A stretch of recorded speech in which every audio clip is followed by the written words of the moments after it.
The biker ripped open the shirt of a simple black woman, but the Marine Corps tattoo left the entire bar frozen. The crash of a beer glass shattered across the wooden floor, its sharp pitch like a sudden brake screech, slicing off every lazy word in Murphy's Roadhouse. The whole place stiffened. "You think you're special, huh, Vince Viper?" Jackson's voice cut through the air like a blade.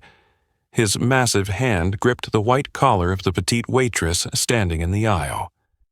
Elena Morales, dark brown skin, neat and worn sneakers, hair tied tight at the nape, kept her eyes low, as if counting the shards scattered across the floor. The stench of liquor and hostility blew hot against her face. This bar pays for protection, or this bar goes up in flames. Pick one, sweetheart. The snake tattoo coiled around Viper's neck seemed to twitch with his breath. The Desert Vipers had stormed in at 8 p.m., the roar of their Harleys pounding outside like hammers. Patrons tensed. Construction workers in canvas shirts, long-haul truckers, an older married couple, 3 men in baseball caps with unit pins. At the corner table, Sheriff Tom Bradley, weathered face, 55, set his coffee down, his dry hand resting near the pocket where his phone lay still. Behind the bar, Jake Miller, 25, wiped glasses nonstop. Spotting the skull logo on the bikers' vests, Jake muttered, "They're the ones who torched Rossetti's in Oceanside." Helena only nodded, folding napkins into flawless triangles, each edge straight as if drawn, not a fraction off. Viper strode in like a conqueror. His shaved head gleamed under dim yellow light, his grin too sweet to be real. "Tonight, we'll have a few drinks, then a little talk." The word talk dripped with meaning, understood without saying.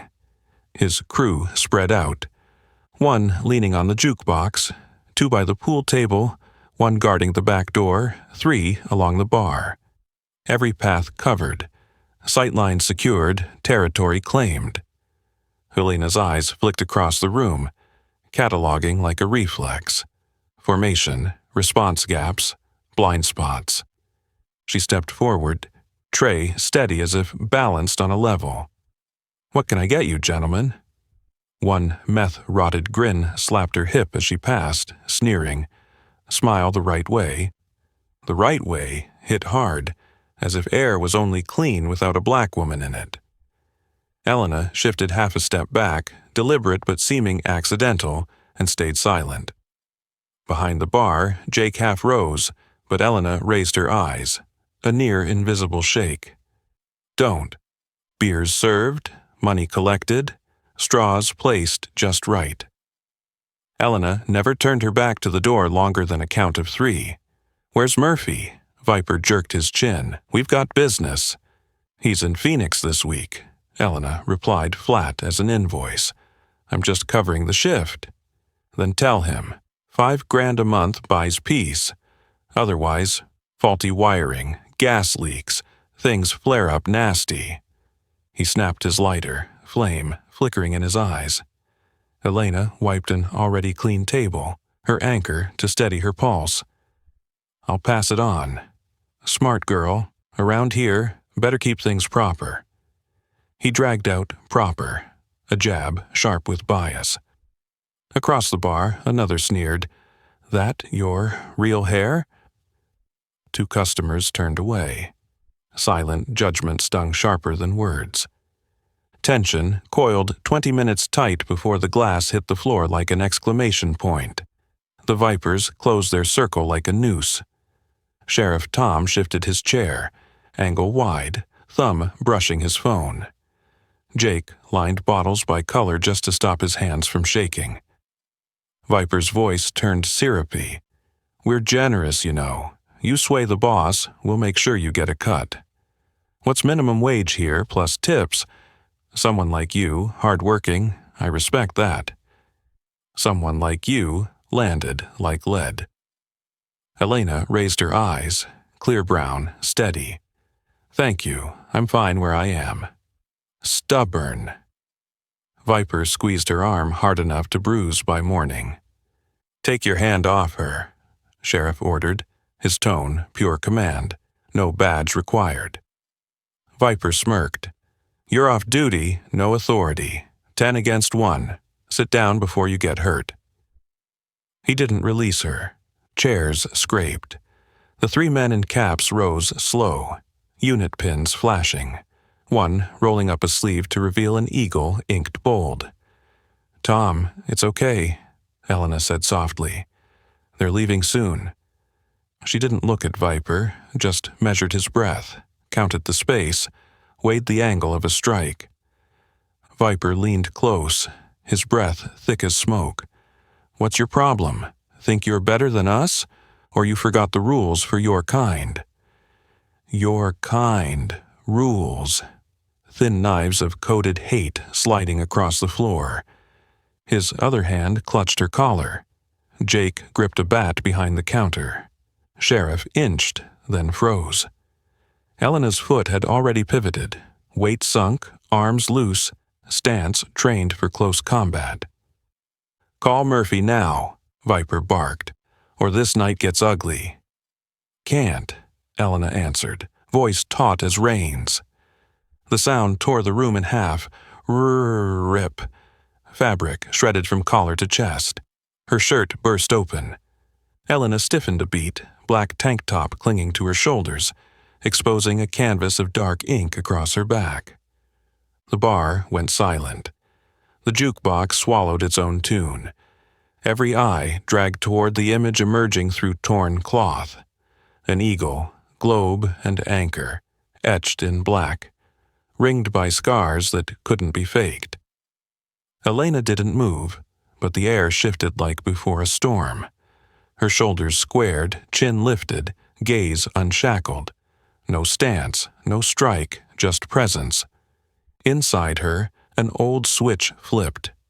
Civilian to warrior. Viper froze, fist still clutching torn fabric. He stared at the tattoo like a drunk waking cold, trying to piece symbols. USMC insignia, the words First Force Recon, scars scattered like a war map. His mistake stood branded in ink. From the corner, Sheriff Tom exhaled almost a chuckle. Force Recon. He left it at that. Elena turned just enough to show them all.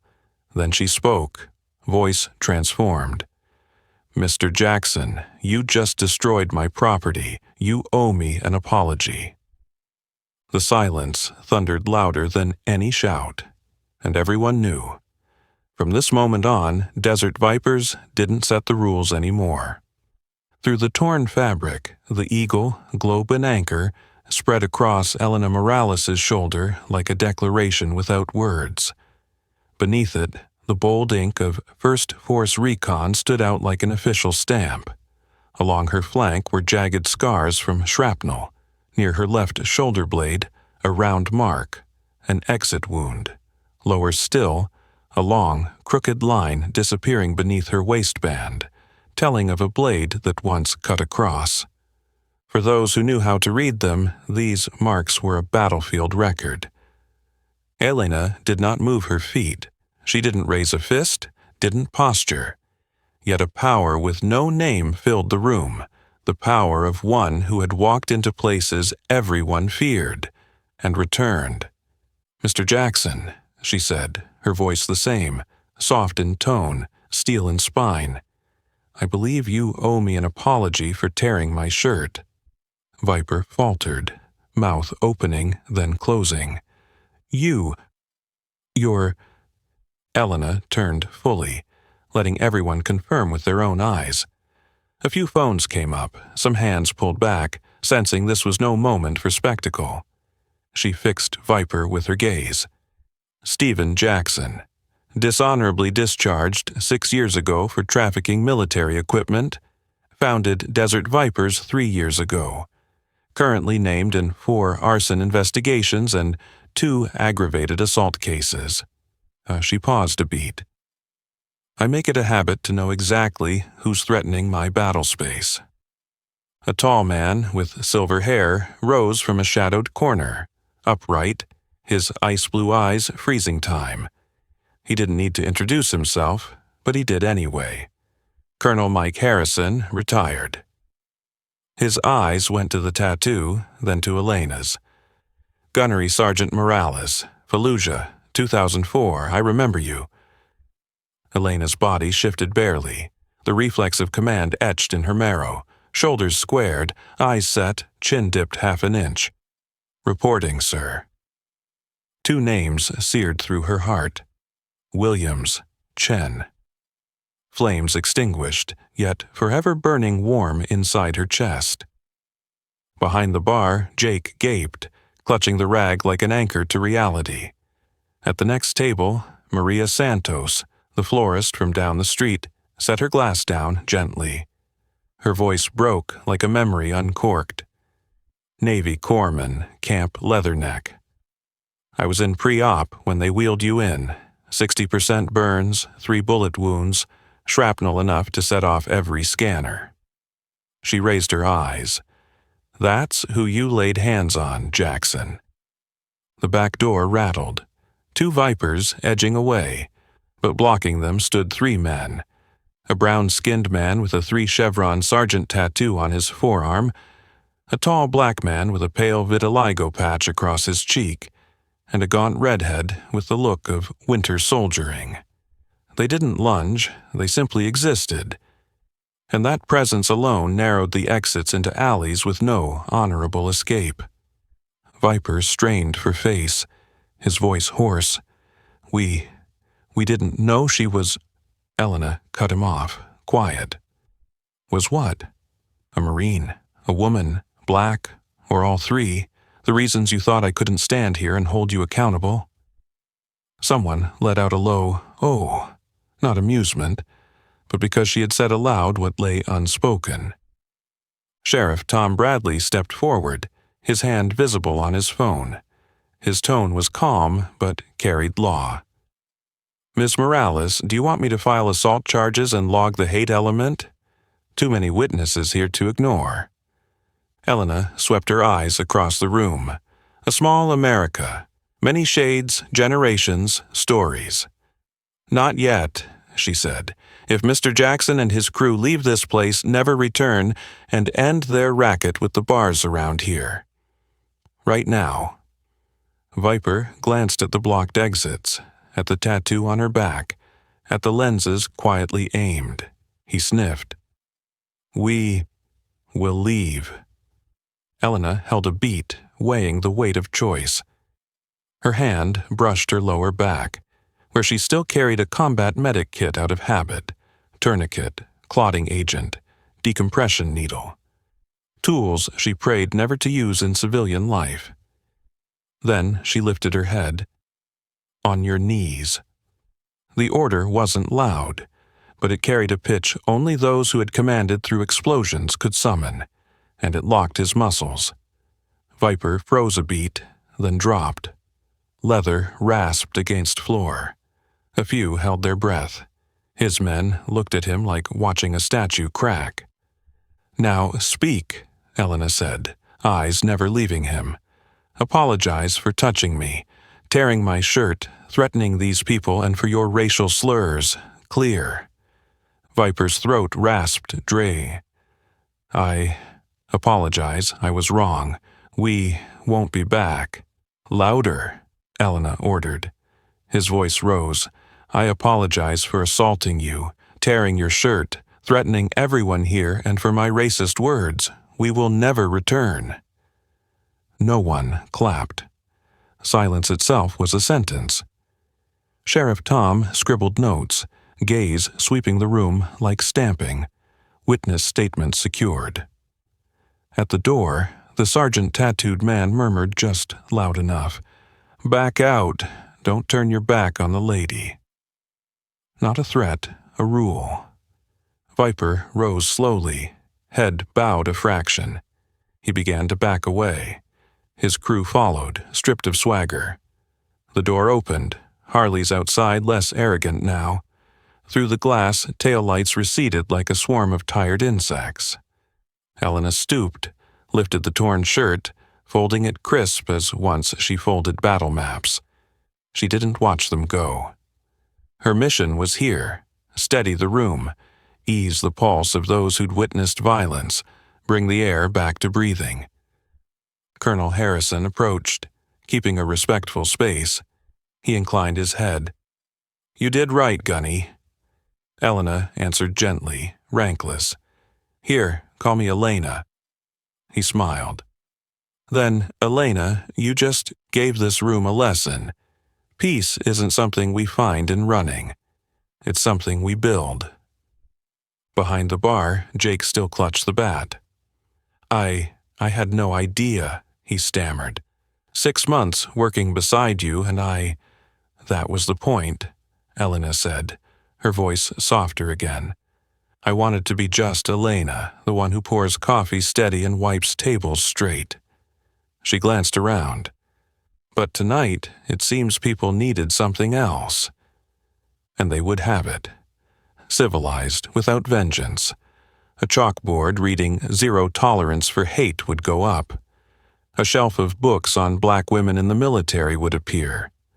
A safe intervention protocol would hang by the jukebox. But those were matters for later.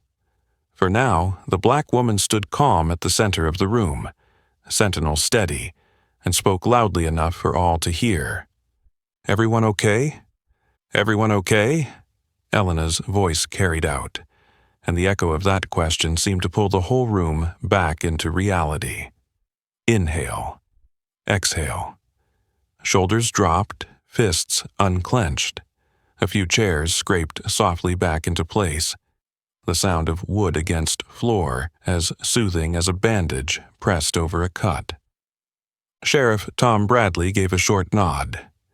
He stepped to the center of the room, speaking loud enough for all to hear. "I'll file a report. Anyone who heard the racial remarks earlier, please write a short statement. Name, phone number. If that crew comes back or stirs up trouble elsewhere, we'll have a record." He didn't shout, didn't perform. He simply did the work of the law, a pulley lifting what's right out of slippery ground. Elena set her tray on the counter, picked up the torn shirt, folding each crease straight. She looked at Jake. "Water for table 4, extra cold towels. Anyone still shaking, make the drink sweet." The instructions were short, precise, like in a formation. Stabilize first, talk later. A burly white man in a wrinkled t-shirt approached the bar, face flushed with shame. The other night I asked where you were really from. I'm sorry." Elena nodded, her eyes softening. "Thank you for saying it straight. Next time, just ask, where were you born? The word really isn't needed." He gave a sheepish smile. "Right, I've learned." Maria Santos slipped through the crowd and placed a small bouquet on the counter, wild roadside flowers, carrying a green, fresh scent. "Tomorrow I'll bring more. This place needs a corner of remembrance for veterans. Every color." "Thank you," Elena said. "We'll make a wall of keepsakes, photos, name tags, unit patches. Anyone who wants to share, we'll hang them." From the corner, Colonel Mike Harrison scanned the room and spoke like an order that was still a suggestion. "If you see it, do it. Don't wait for someone else to assign it." 3 men. 1 brown-skinned with a sergeant's chevrons inked on his arm. 1 tall black man with a vitiligo mark on his cheek. 1 gaunt redhead with the look of winter campaigns. Nodded and went to fetch hammers, nails, wooden boards. An ad hoc squad. No uniforms, but unmistakable bearing. Jake Miller carried out a long chalkboard, its surface still dusted pale. "What do we write on it, Elena?" She looked around the room, weighing the words like weighing a round before loading. "Zero tolerance for hate." Then beneath it, "Respect in word and deed." Sweat glazed Jake's hand, but his lettering came out steady, clean. When he set down the chalk, the bar fell into a hush. A drumbeat pause before inspection. Sheriff Tom cleared his throat. I propose we print and post here a guide on safe intervention, bystander intervention. The 5 Ds: distract, delegate, document, delay, direct. My office has a template. Thursday, if Elena agrees, we'll run a workshop right here. Agreed, Elena said. A bar can be a safe zone if people know what to do when they hear or see hate. The door swung open, bringing in sea wind and highway noise. Lance Corporal Sarah Webb, thin shoulders under a black tee, hollow eyes, stood at the threshold, hesitating at this lit-up world. Elena raised a hand, beckoning. Sarah sat, hands cupped around a glass of water. "Ma'am," Sarah murmured, "I just came back. Someone joked I don't look like a Marine. I'm afraid I'll lose my temper." Elena set a packet of brown sugar near Sarah's hand, a kind of lifeline. Anger is a warning light, not a steering wheel. When you hear that, you have 5 choices. Distract, "Hey, table over there, needs something." Delegate, "Jake, can you handle this one?" Document, record if needed. Delay, check on the target afterward. Direct, "That's not okay, we don't say that here." Pick whichever keeps your body and mind safe.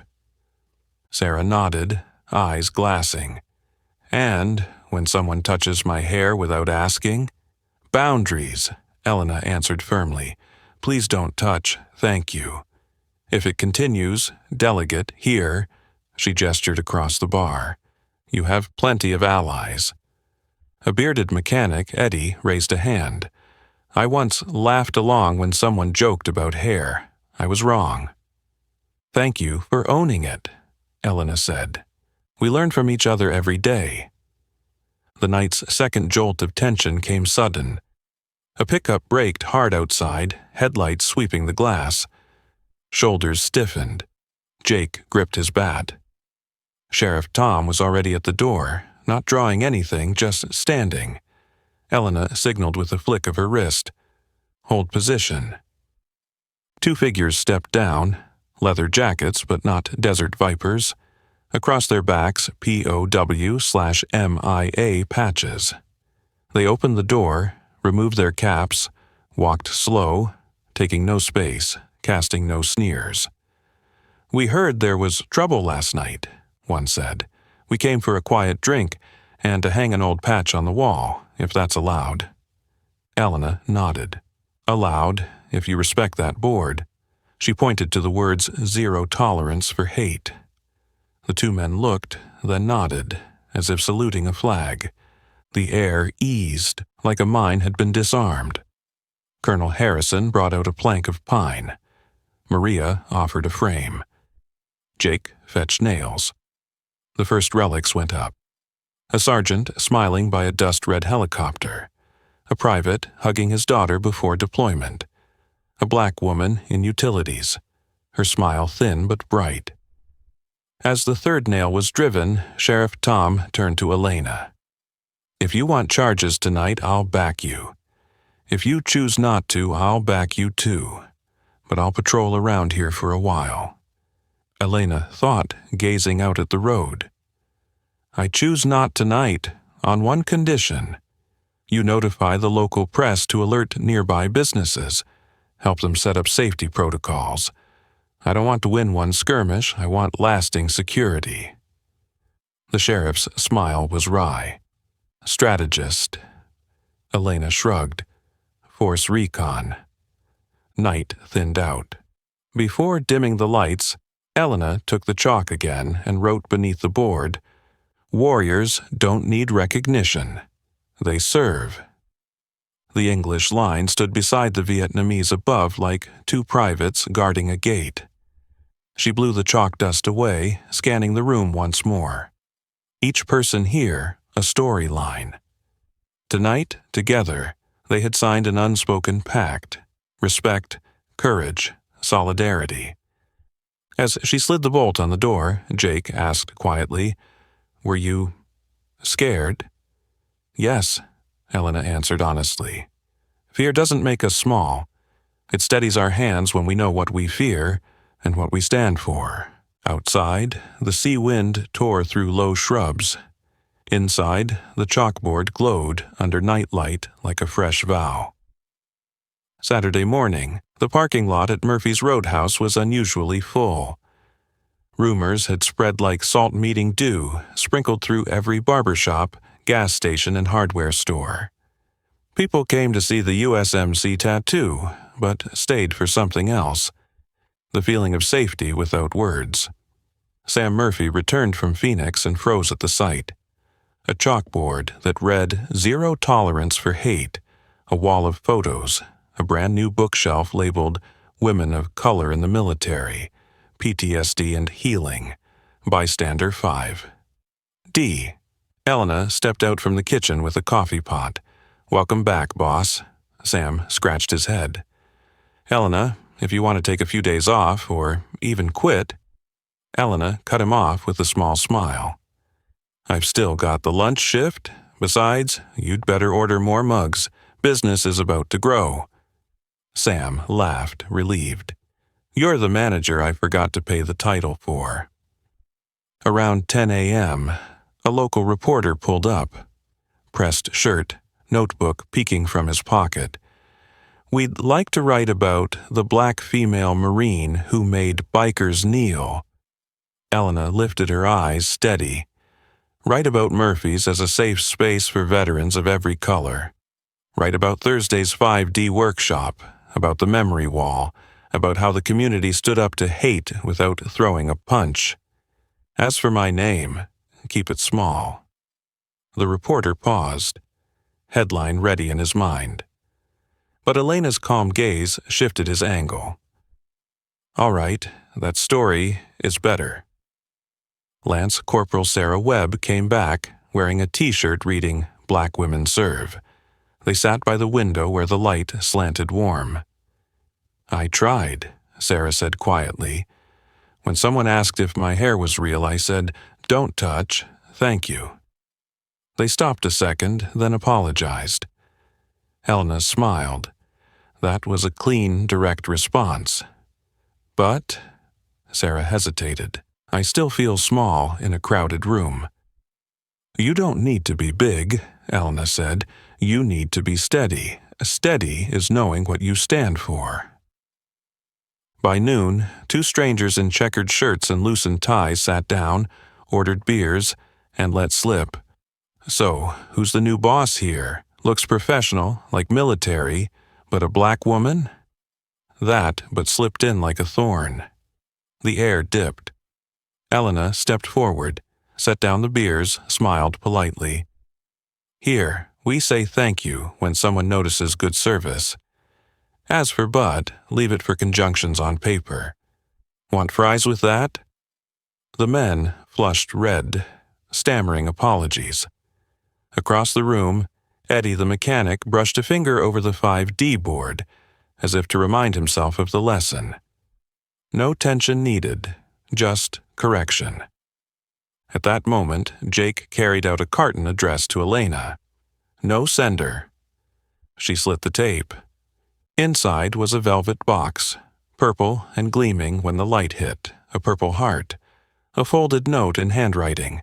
"J.S. de Morales. You left this at Leatherneck. Thought you should take it back. H.M. to Santos." Maria covered her mouth, eyes shining. "I don't remember." Elena shook her head gently. "You did, in some way." She lifted the medal, its weight resting in her palm like an era returned. The room fell silent. Elena did not pin it to her chest. She placed it in a glass frame Jake handed her, set it beside a photo of 3 Marines standing before a bullet-scarred wall in Fallujah. Beneath it, in Colonel Harrison's hand, "Heroes of Fallujah. LCPL Williams, PFC Chen, Gisket Morales." Elena touched the frame, speaking softly. 38 children got out of there. 37 made the list. 1 was born on the helicopter. Her mother named her Elena. No one spoke. Silence here wasn't emptiness, it was ritual. That afternoon, the 5D workshop was set. Thursday, 7 p.m.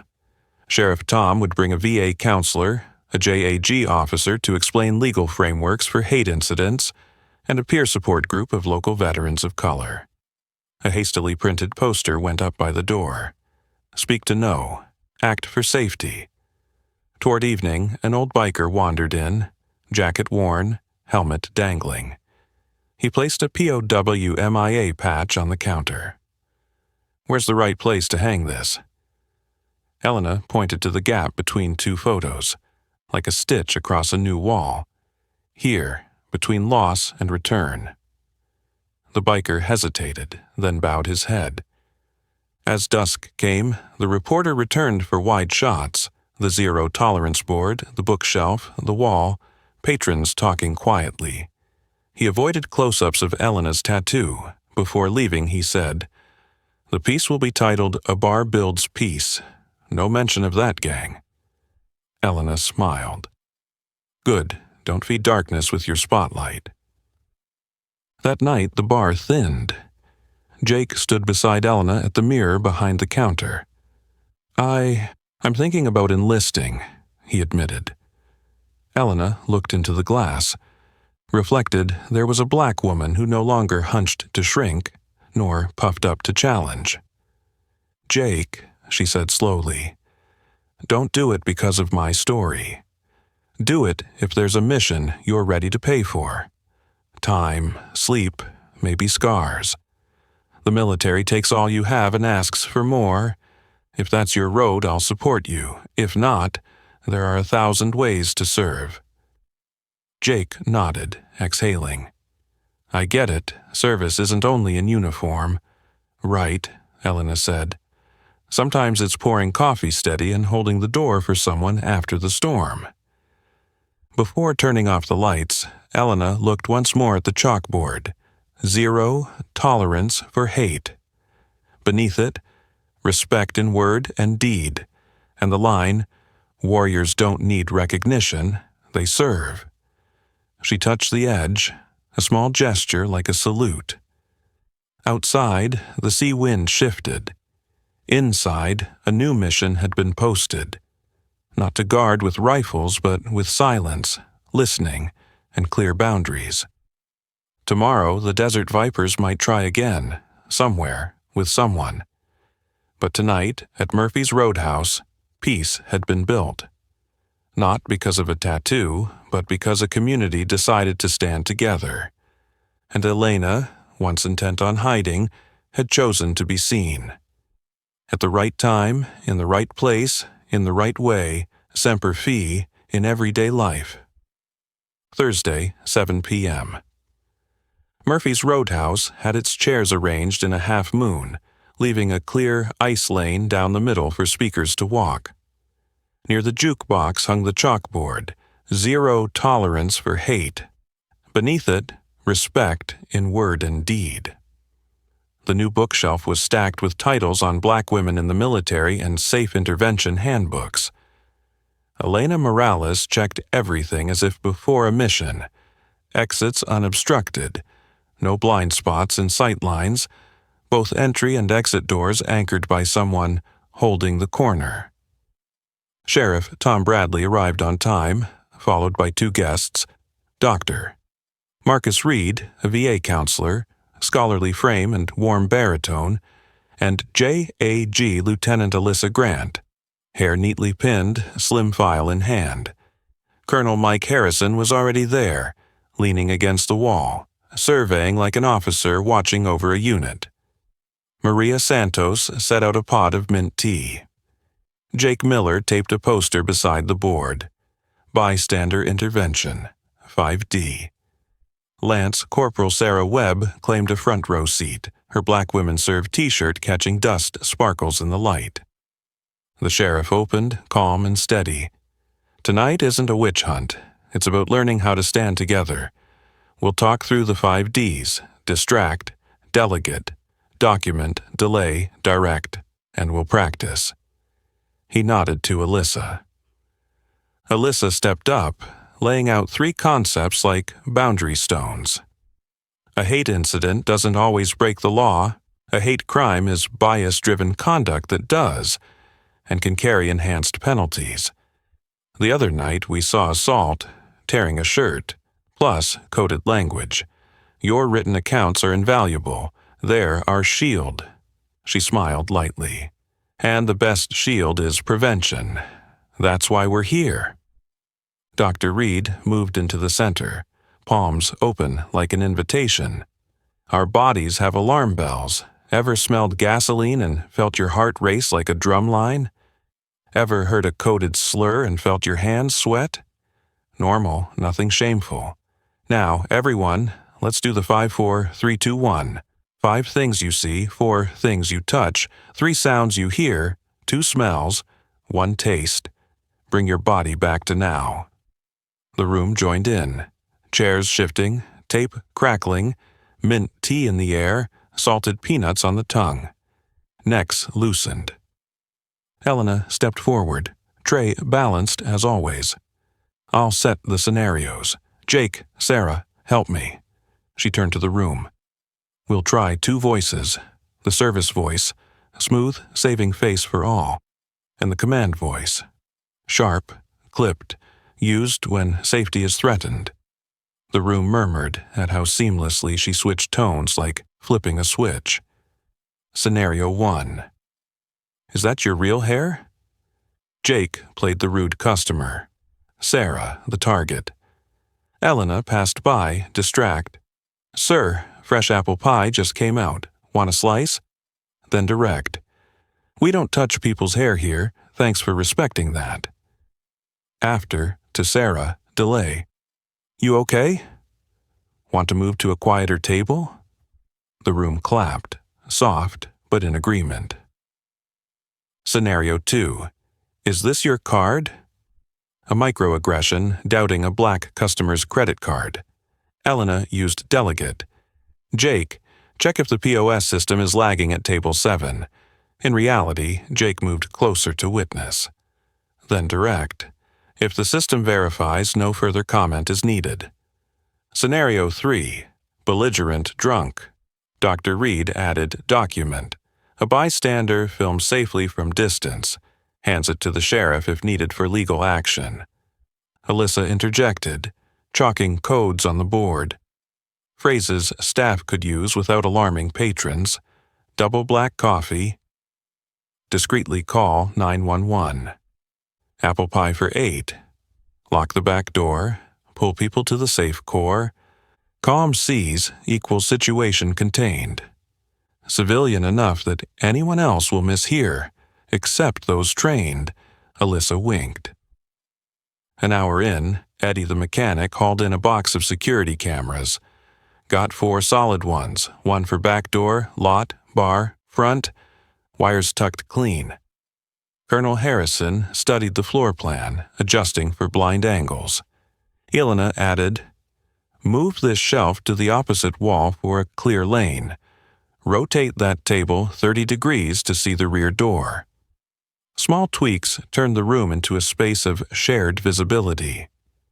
At the close, the sheriff handed out an incident log form. Date, time, parties, short description, action taken. This is gold with the DA if things escalate.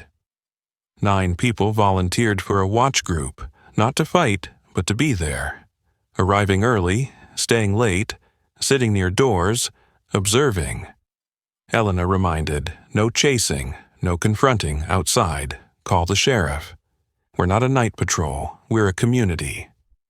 Dr. Reed closed with a 4-7-8 breathing exercise.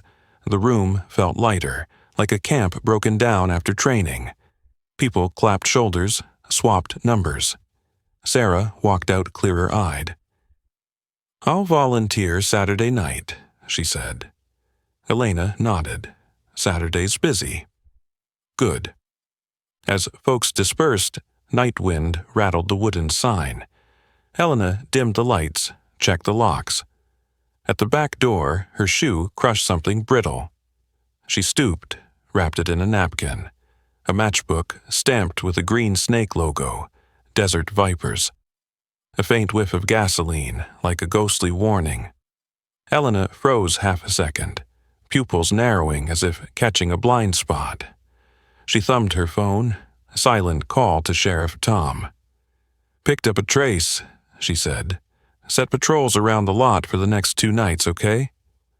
"Done," Tom replied. "I'll swing 2 extra rounds tonight." Elena sealed the matchbook in a zip bag, labeled time and date. She switched on a fan, dispersing the gas scent. In the mirror behind the bar, her reflection stood straight, shoulders level. She touched the dog tags at her collar, the metal cool as a vow. Semper Fi, always faithful. When the final light clicked off, she knew the next test might come tomorrow night or next week, but if it came, this room had learned how to stand together. Saturday, 11:58 p.m. Murphy's was about to close. The last customers drifted out, their laughter fading into the salty night air. Jake wrote the final line in the incident log. No incidents. Sarah Webb wiped down the table near the back door, her part of the volunteer watch shift. Elena balanced the register, eyes steadily sweeping corners, doors, mirrors, every surface that gave her one more angle to see. A trace of gasoline slipped through like a ghost. Faint. Anyone else might miss it. But Elena had once lived by her nose in combat zones. She straightened, met Sarah's eyes. "Calm seas," she whispered, the code to keep things steady, no panic. Then she flicked a look at Jake. Jake nodded, slid a hand under the counter, pressed the silent 911 button. Double black coffee. Elena moved toward the back alley. She slid the inside bolt, cracked the outer door just enough to see. The motion light in the lot flickered on and off, catching 2 crouched figures by a metal trash bin. A third lingered farther out. Lookout. One held an open gas can.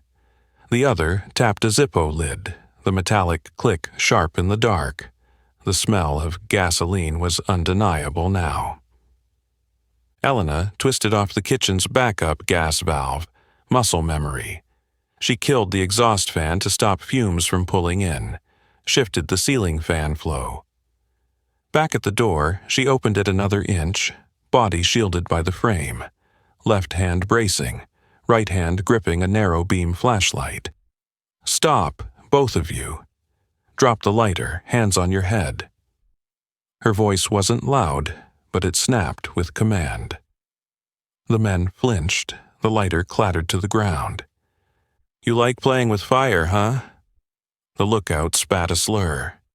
Elena didn't let it register. Her training blocked the poison before it seeped in. Her breath stayed even. "Police are on the way. Step back from the gas can. 3 steps, hands high." The lighter man faltered. The one with the can tilted it, ready to pour. "No," Elena cut in, firmer, climbing half a step up the ladder of command. "Tip it now, and you soak your own shoes. You'll reek for weeks."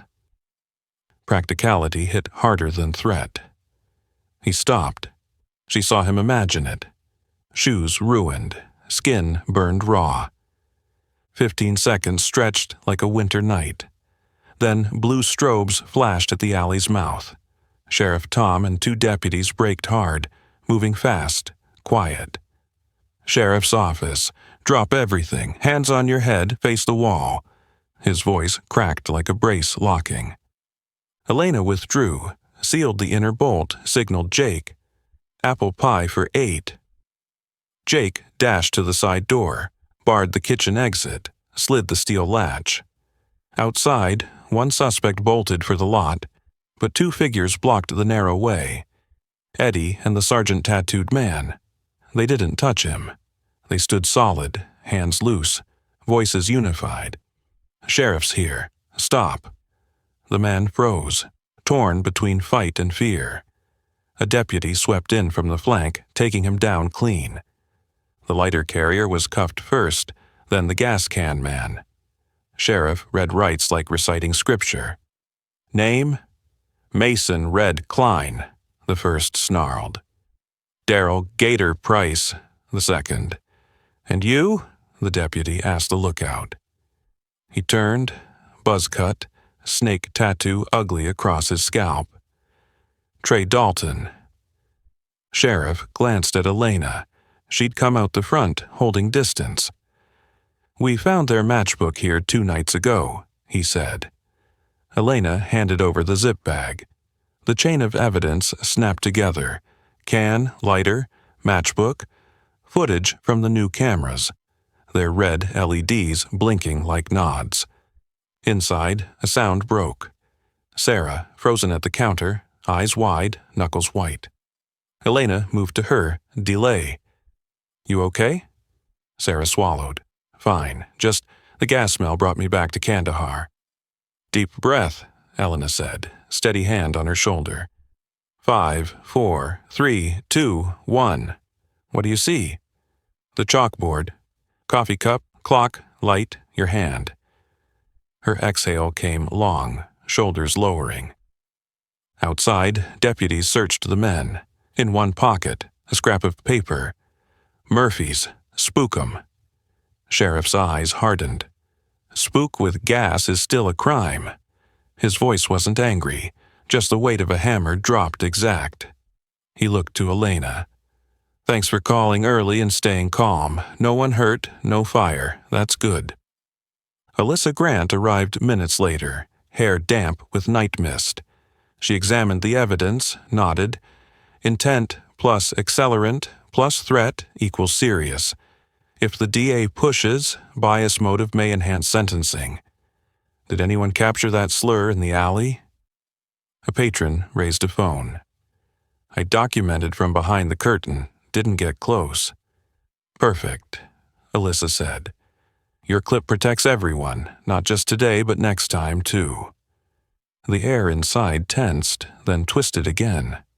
A young man, flushed red with anger, burst out, "These punks need a beating to remember." Elena turned, direct. "No, we don't hit people. We hit behavior and ideology. Our part is protection, evidence, procedure. If you want to fight, fight like adults." Her words were a pan of water set on a cooling burner, steam easing down. Colonel Harrison nodded slowly, voice measured. "Discipline makes a unit." Tonight was strong because there was discipline.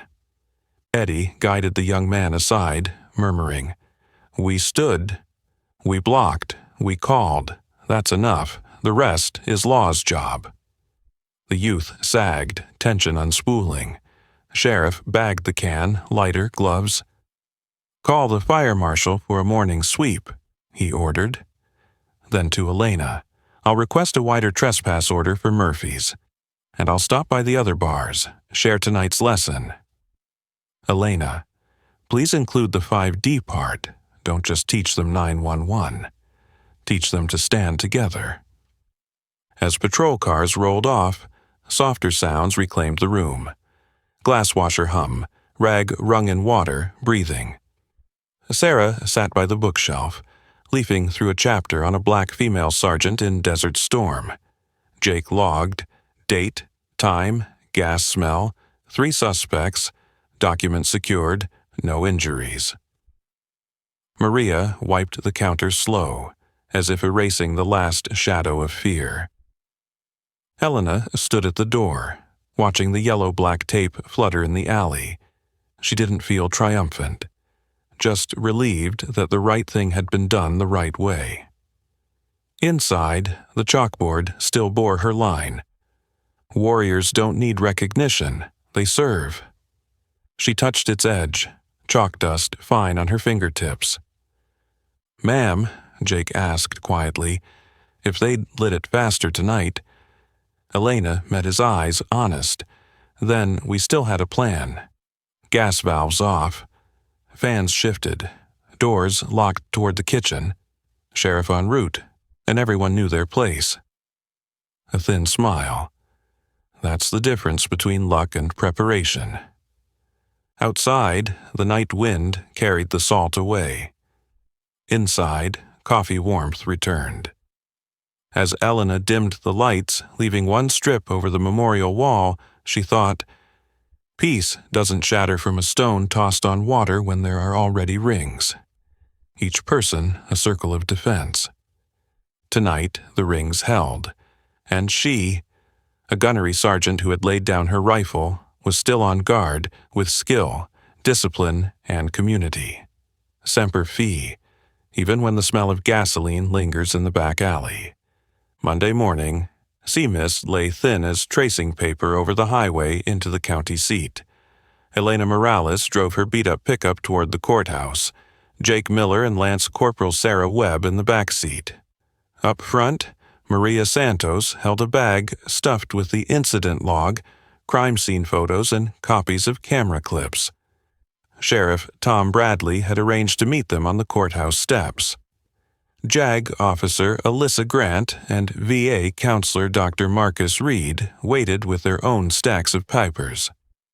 Colonel Mike Harrison came last, khaki jacket on, his old cap dangling from his wrist. "Bail hearings, just the first step," Alyssa said, calm as stone. "We'll request a no-contact order, a trespass order, 1,000 feet around Murphy's. Attempted arson and conspiracy are strong enough for high bail. The hate motive will be noted for the DA to use at trial." She scanned the group. Inside, no side arguments. Keep answers short, clear, respectful. At security, a guard waved the group through, then singled out Elena and Sarah. "Your bags," he said, stressing your. Sarah stiffened, knuckles tight on her strap. Elena smiled, direct but measured. "All bags, please. We're entering together." Jake and the colonel set theirs on the belt, too. The guard flushed, waved them all past. Sheriff Tom lifted an eyebrow at him, a quiet lesson without a word. The hallway outside the courtroom was crowded. 2 local reporters and a small TV crew lingered. A blonde MC thrust a mic at Jake. "A bar turned fortress of safety. Don't you think that's an overreaction to the safe space trend?" Jake froze, deer in headlights. Elena laid a light hand on his wrist, faced the camera. "Safety isn't a trend. It's a basic right. Murphy's isn't a fortress. It's a community living room. In that room, words and actions both deserve respect. That's all." The MC's face fell. No gasoline for her fire. But the camera caught Elena's eyes, steady, not hostile, not pleading. Inside, the 3 suspects from the back alley incident stood behind the rail. Mason, Red Klein, Daryl Gator Price, Trey Dalton. Their lawyer in a dark suit hit the familiar notes. "Your Honor, no fire, no blaze, no injuries. Just a misunderstanding between drinking men." The DA flipped papers, projecting photos. Gas can, Zippo, matchbook with the snake, and the document clip shot by a patron. "Conspiracy is complete. Intent, means, overt act. We request high bail and absolute no contact with victims or premises." The judge, silver-haired, looked over her glasses. "And Stephen Viper Jackson?" DA. "Warrant issued, Your Honor." The gavel cracked. Bail. $150,000 for Klein, $150,000 for Price, $100,000 for Dalton, 10% for release. No contact and trespass order covering Murphy's Roadhouse, 1,000-foot radius. No firearms. First violation, remand. She glanced at the community group. "Those filing, hold order, hold evidence, hold composure." When it ended, a reporter barked, "Do you have a message for the biker gang?" Elena stood straight. "For everyone. Everyone has the right to get home safe, including the defendants' families. We don't name people. We name behavior and end it." The answer slipped the trap of fighting words, leaving a silence that made listeners think. In the hallway, Alyssa handed Elena a media ground rules sheet. No hypotheticals, no security details. Repeat the goals: safety, respect, law. Dr. Reed pulled the group aside, led a short 4 to 7 to 8 breathing drill. Body before brain, he grinned. Breathe first, talk after. That afternoon, back at Murphy's, Elena posted a safety plan beside the chalkboard. Codes: double black coffee equals 911, apple pie for 8 equals lock the back, com C's, Sacker's stable. 5. D. Distract, delegate, document, delay, direct. Diagram, exits, gas valves, fan switches. Sheriff's night number. Principle, no chase, no out-of-bounds confrontation, life safety first. Texts buzzed around. Viper's gone. Some said he'd skipped to the next county, others that he was raising bail for his crew. Colonel Harrison half joked, voice tight. In the service, a CO skipping court would be punished hardest. Elena smiled thin. Discipline is still the road back, if he wants a life worth living. That evening, a national TV crew rolled in, lights, boom mic, baited questions. Do you think working-class white men are being demonized in this story? Elena lifted her chin, direct. We don't lump anyone together. There are white men here, black men, Latino, Asian, Native, standing side by side against violence. If you respect, you're welcome. If you threaten, you're stopped. Skin color isn't the measure. Behavior is. The boom mic lowered. A few patrons nodded, like hearing a chord struck true. Night fell. On the wall, the Purple Heart gleamed. Beneath it, the Fallujah photo looked like a window to the past. Elena walked the bar, adjusting camera angles, slapping fresh recording in progress stickers on doors. Jake updated the incident log in neat blue pen, like a soldier's journal. Date, time, outcome. Sarah showed an older woman how to speed dial 911. Maria gathered names for weekend night volunteers. Before sliding the bolts, Elena stood before the chalkboard. 0. Tolerance for hate. Respect in word and deed. Warriors don't need recognition. They serve. 3 lines, like 3 locks securing the room. She didn't know where Viper was, lost in the night fog.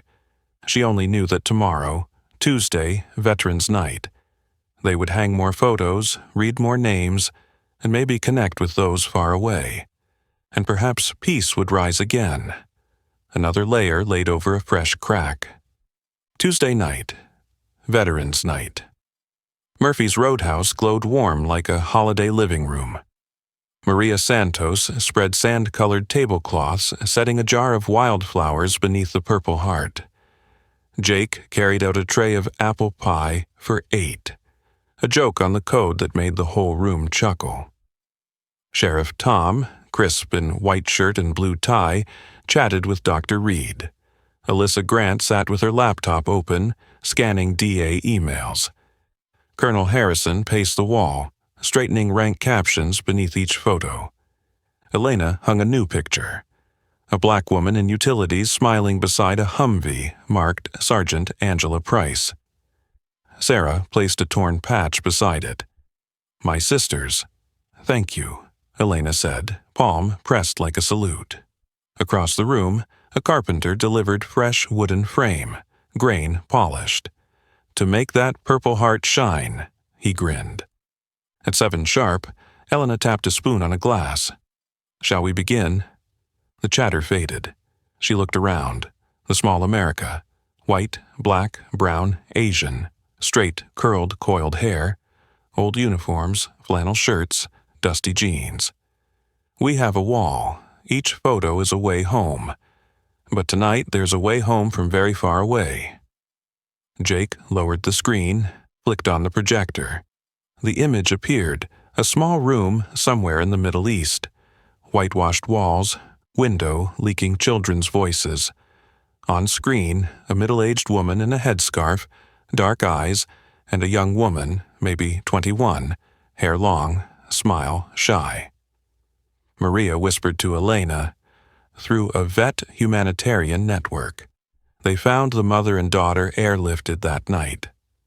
The woman lifted a hesitant wave, speaking in broken English. "Hello. We, remember, school, fire, 3 Marines, 2 stayed, 1 carried, children, my baby, on helicopter."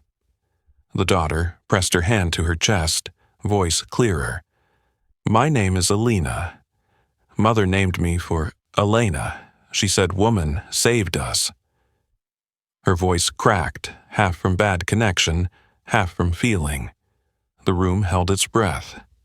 Elena stepped closer, not too near, as if afraid to touch a fragile memory. "Hello to you both," she said slowly, each word placed soft. "We remember you, every night. Williams and Chen stayed behind." The girl folded her hands, whispering, "We know, we say their names." She recited them, accented but reverent. Maria passed tissues, eyes all around shimmered. Dr. Reed suggested a minute of silence.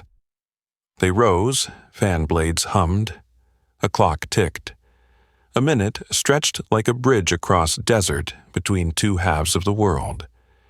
When they sat, Colonel Harrison cleared his throat, telling briefly of phantom fury. Heat, dust, blasts, and a school of children curled in fear. He ended flat as iron. "Discipline and humanity, that's what kept us alive." At the bar, a stranger in a worn leather coat muttered, "Touching night." But leave politics out of a bar. The air sagged one note, the kind people had learned to catch. Elena didn't strike direct. She distracted gently. "More apple pie? Fresh from the oven." Then she delegated, nodding at Jake. Jake stepped in, calm. "Veterans Night, stories of service, not politics. Here we keep respect in word and deed." The man nodded, sheepish. Nearby patrons delayed, checking if he was okay, needed a new seat. The ripple broke, no one drenched.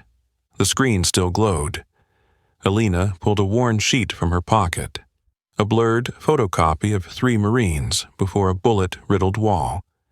She held it to the camera, smiling. "We keep this, always." Elena covered her mouth, eyes blazing wet. Maria asked gently in English, "Why keep it?" "To remember, to be brave," Alina answered. Sheriff Tom stepped forward, spoke to the screen. "We have a wall here too. If you allow, we'll hang this photo in full." The mother nodded, hand to her heart. Alyssa added, "We'll work with the group to transfer the original safely." Practical gears kept the tide from overflowing. Headlights swept the window. The whole room shifted, trained by past nights. Eddie looked to Elena. She winked. Calm seas, engine off. No stomping boots. Just a family walking in, holding a photo and folded flag. The man placed the flag on the counter. "My brother didn't come home, but his picture belongs here." Elena lifted it like a child, laying it beside the Purple Heart, waiting for the colonel to fold it right. In such gestures Sarah Webb stood. Her voice shook but held. "That night I almost let anger drive me, but I remembered the 5 Ds. I'm sorry if I ever laughed along at the wrong jokes before. I'll stand watch here every Saturday." Applause rose like rain on tin, quiet, steady. Elena turned back to the screen. "Alina, if one day you come here, Murphy's will have your table. Here no one asks, 'Where are you really from?' They just ask, 'What'll you have?'" Alina beamed, nodding fast. The video froze a moment. Internet lag across half the globe, then resumed. They waved goodbye, HDMI cable clicking soft. Jake raised the background music, a gentle guitar piece. At the close, Elena invited all to sign the Murphy's watch, a roster of community presents by hour. Empty boxes filled with names: Eddie, Sergeant Tattoo, Maria, Sarah, Jake, Colonel, Doctor. Reed, even Sheriff Tom penciled patrol visit at 10 to 11 p.m. Alyssa announced by email the no-contact order was active. If any of them step within 1,000 feet, she said, call 911. No confrontation needed. Heads nodded, ritual solemn. As lights dimmed, Elena stood alone before the wall. She touched each, the Purple Heart, Williams, Chen, Elena, Alina. In the mirror behind the bar, the black woman staring back no longer hid behind white shirts, nor flaunted tattoos like trophies. She guarded with ordinary tools, schedules, plans, breathing drills, a smile. Peace didn't fall from the sky. It was layered by small acts of many. Tonight, another layer had been laid down. Outside, street lamps spilled gold across the lot. Inside, the memorial wall glowed like a hearth. Elena whispered, needing no ear, Semper Fi. Then she flicked off the lights, leaving one glow on the chalkboard. Warriors don't need recognition. They serve.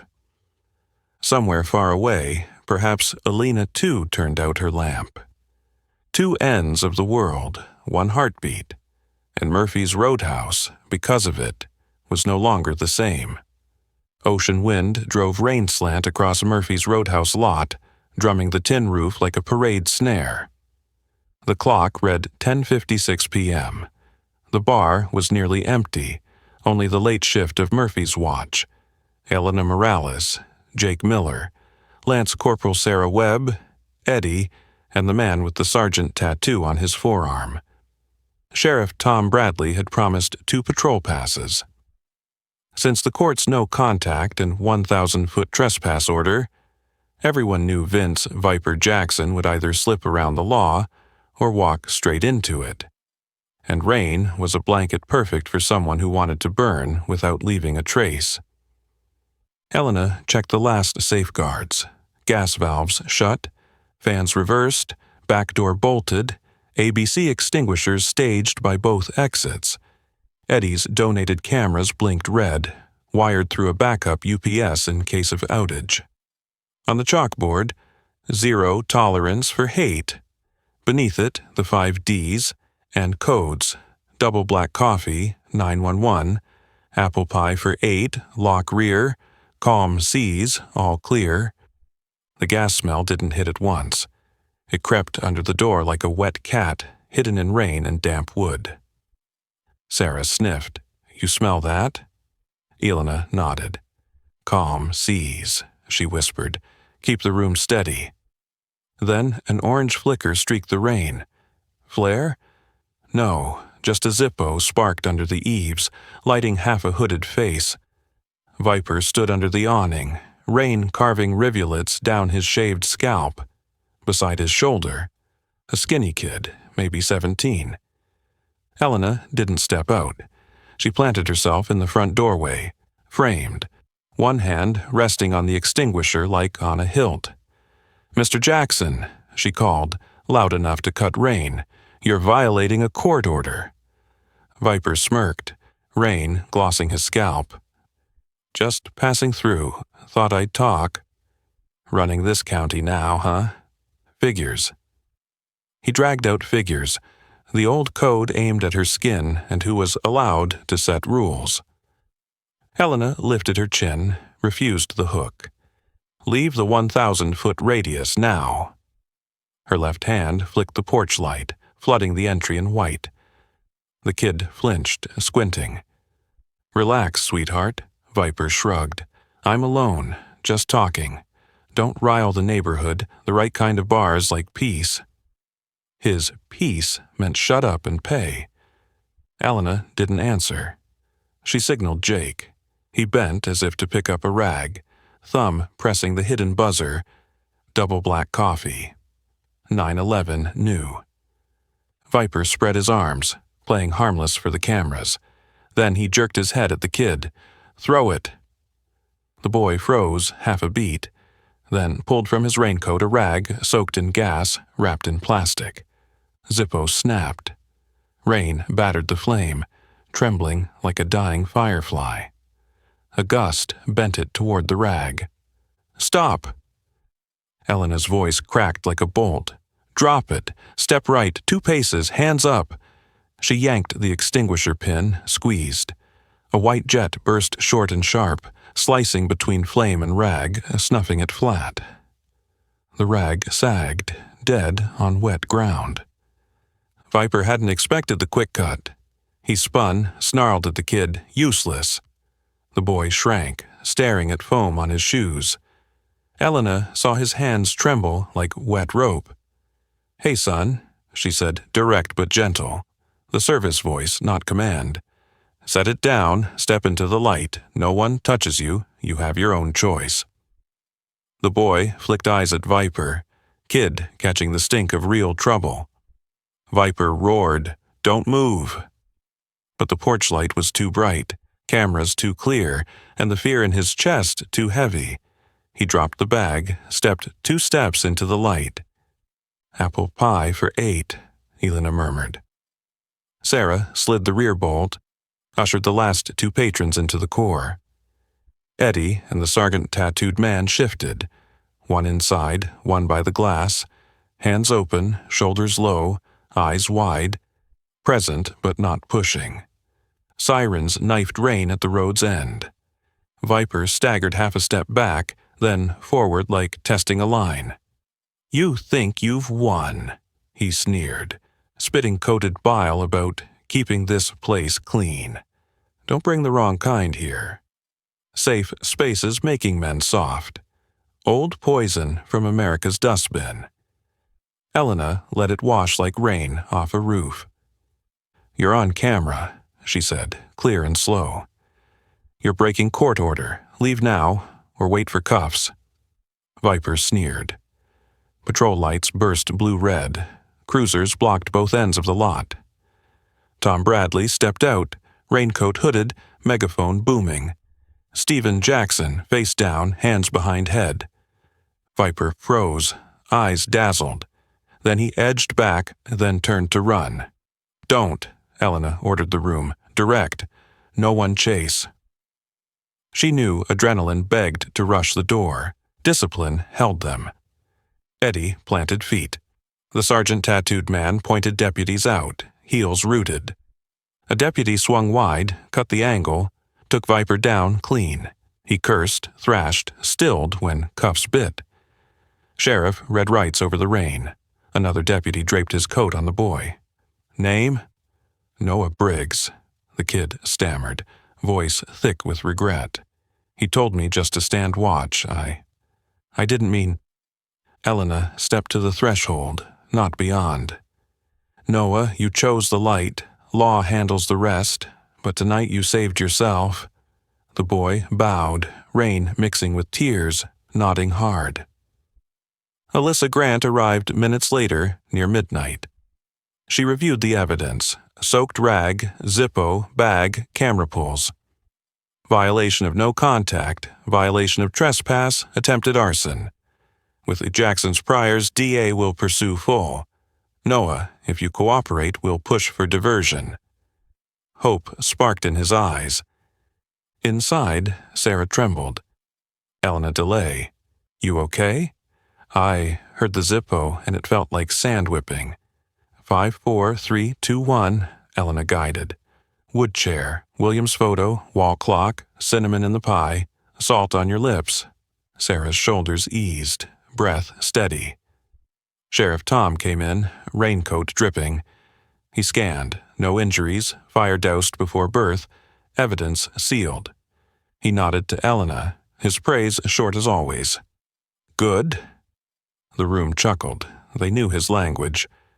Viper was hauled off, swallowed by the storm. Noah sat by the door, wrapped in a deputy's coat, waiting for his guardian. Eddie brought hot cocoa. The boy avoided the memorial wall, ashamed, maybe afraid of the mirror it held for him. Elena logged the night.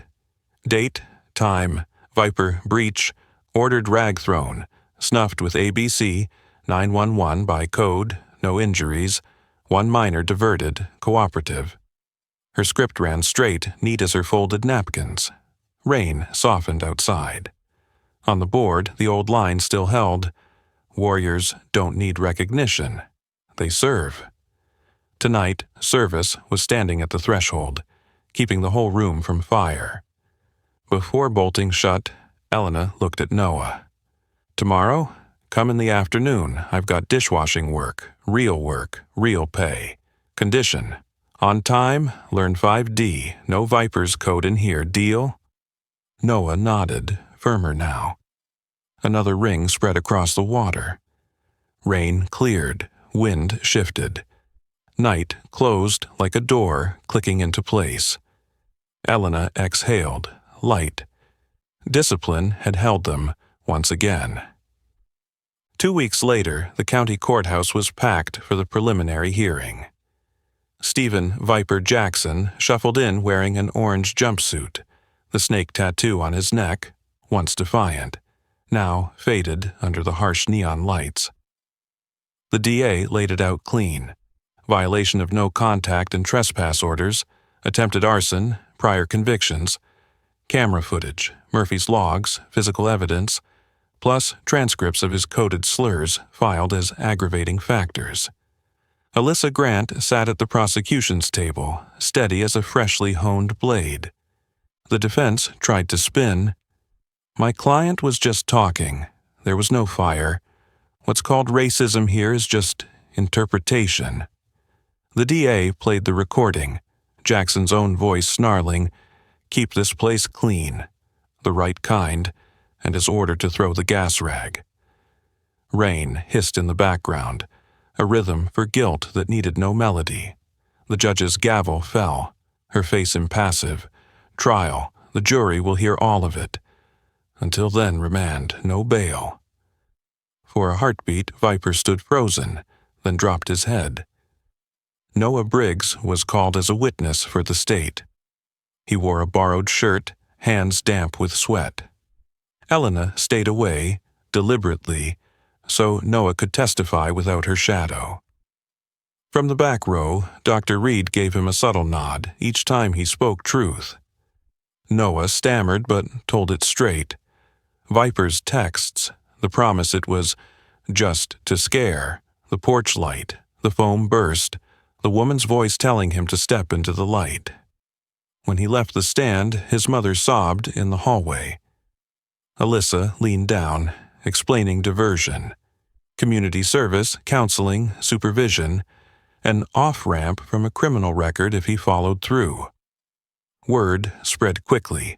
Jackson held without bail. Klein, Price, Dalton cut deals with the DA, probation, suspended sentences, lifetime ban from the district. Elena didn't pop champagne. She wiped tables, poured coffee, and hung 2 new photos on the memorial wall, one of the first 5D workshop, everyone holding placards with the 5 steps, and one Elena had mailed, the original, sharp and framed. Beneath each, Jake wrote in neat script like a prayer. "Discipline saves lives. Kindness keeps them." Murphy's watch shifted. Less tension, more constancy. Fewer gawkers came to see the Black Marine. More came to learn how to stand together. Workshops became regular, once a month on safe intervention, once on mental health support. Sheriff Tom brought the fire marshal to teach exit plans. Alyssa ran Q&As on rights and duties when witnessing hate. A new plastic card went on the door. Murphy's Code of Care, a civilian creed Elena drafted. Respect in word and deed. Use 5D according to safety. No chasing, no out-of-bounds confrontations. Record incidents. Don't condemn people. Protect the vulnerable first. Noah started dish shifts 3 nights a week. He was punctual, quiet, careful not to chip glassware. On breaks, he read from the shelf. The Warrior's Return. Black Women in the U.S. Military. One evening, he peeled the snake sticker off his helmet and tossed it. Sarah noticed, said nothing, only handed him a bystander 5D decal. He nodded, stuck it on, a perfect fit. The national news came back. this time polite. They wanted the Murphy's formula. Elena shook her head. There is no formula, just duty, teaching each other how to stand, breathe, call when it's time, lock the right doors, open the right hearts. The producer pitched, Elena Morales, a black Marine changing a small town. Elena set conditions. If you film, start with the memorial wall and end with the code of care. Don't open with the ripped shirt. They agreed. The Sunday broadcast began with the Purple Heart, then the 5D class, then Noah stacking glasses, closing on the chalkboard's line. Warriors don't need recognition. They serve. At a Veterans of Color night, an elderly black man came with a cane, hair white as surf. He looked at Elena, at the eagle, globe, and anchor faint beneath her shirt, and said softly, Back then they told me I didn't look Navy. Asked where I was really from. I stayed quiet. Tonight I say I'm from here and I'm staying. Elena clasped his hand, firm as an anchor. Sometimes the rain returned. One night a passerby joked crudely, This bar's so safe it's gone soft. Eddie distracted. Tried the new IPA yet? Jake direct. We keep talk civil here. Sarah delayed with the target. That was enough. No fireworks. Small harm, handled by steady hands. On sentencing day, Elena stayed away. She sat in back, logging inventory, pen scratching steady lines. Alyssa's text came. Jackson, 6 to 10 years, court chose 8, mandatory rehab, permanent ban, civil fines after. Elena paused a second. Not joy, just release. One chapter closed. Williams and Chen still weren't coming home, but maybe fewer would fall to fire. That evening, Elena called. Across the world, sky clear as glass. Hi, she smiled, holding her phone up to show Murphy's memorial wall. We tell people about you all. We say names. Elena touched her chest. We say names too. She recited, slow and solemn, like ritual. Williams, Chen, Harrison, Santos, Bradley, Reed, Grant, Jake, Sarah, Eddie, Noah. Elena clapped, switching languages, then back. Family. Sunset gilded the bar windows. The memorial wall glowed like a hearth, warmed by memory and discipline. The code of care card caught the light each time the door opened. Noah carried trays with steady hands. Sarah counted her breathing like drill steps. Jake laughed louder. Maria swapped flowers weekly. Sheriff Tom dropped in for his black coffee, nodding his quiet good. Alyssa still sat in the corner, sharpening language like a blade. Dr. Reed led another grounding circle. Night fell. Elena hung a small new photo, Murphy's seen from the road, its chalkboard spilling warm light onto wet pavement. Beneath it, she chalked. Peace doesn't fall from the sky, it is built. She set down the chalk, drew her rag across the counter, habit as exact as forming a line of march. When she slid the final bolt, ocean wind tugged her cap, carrying highway hum and salt.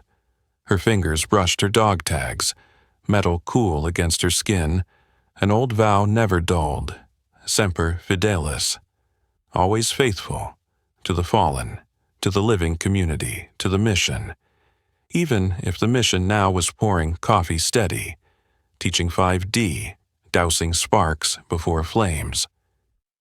In the glass door, the chalkboard reflected like a watchpost. The line warriors don't need recognition. They serve stood there, unsaid but present. It stayed, like a sentry keeping the night, guarding a peace with discipline. The kind built layer by ordinary people who knew how to stand together.